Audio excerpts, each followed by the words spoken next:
Boa tarde, bom dia, boa noite. Tudo bem, meus amigos? Professor Vitor Antônio falando, Antônio Vitor falando, e vamos aí para mais uma aula do nosso curso livre de Medicina Nuclear online, né? Gerenciado aí pelo nosso professor Max.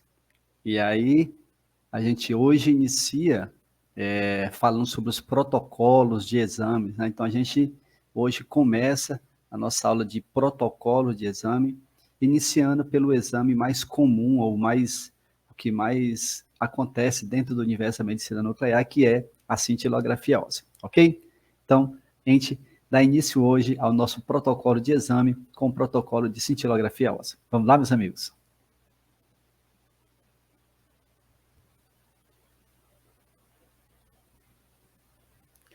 Então, para que a gente possa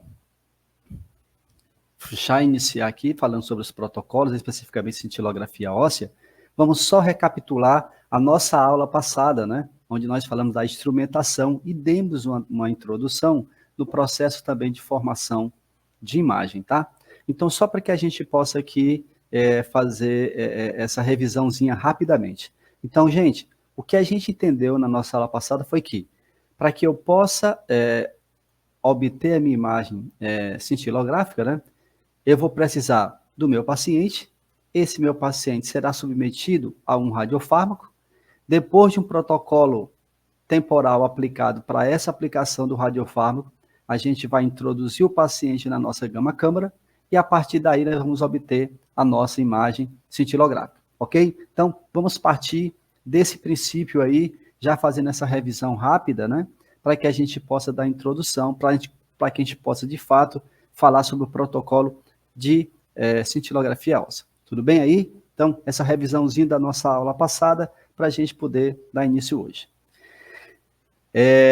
Hoje eu falo com um pouco mais de propriedade, não é? A respeito, vou soltar aqui esse vídeo que nós também vimos na aula passada, mas eu queria novamente colocá-lo e a gente pontuar algumas coisas aqui. O nosso protocolo de hoje será o protocolo de cintilografia óssea.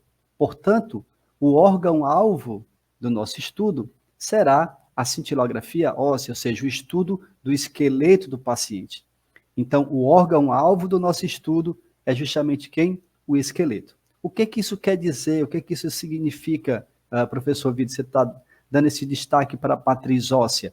Eu quero dizer o seguinte, que qualquer outra estrutura orgânica que seja visualizada nesse estudo de cintilografia óssea, isso não é o ideal, tá? Isso não é o que nós não queremos que isso aconteça. Nós queremos que se mostre nesse estudo, de fato, o órgão-alvo que é a cintilografia óssea. Portanto, como vocês estão vendo aqui nessa animação, aonde eu demonstro aqui essa relação, né, da radiação emitida pelo órgão-alvo e pela radiação de fundo, nós temos que ter muita atenção na hora que nós formos terminar o pós-processamento do estudo. Então, essa minha relação da escala de cinza, por exemplo, né?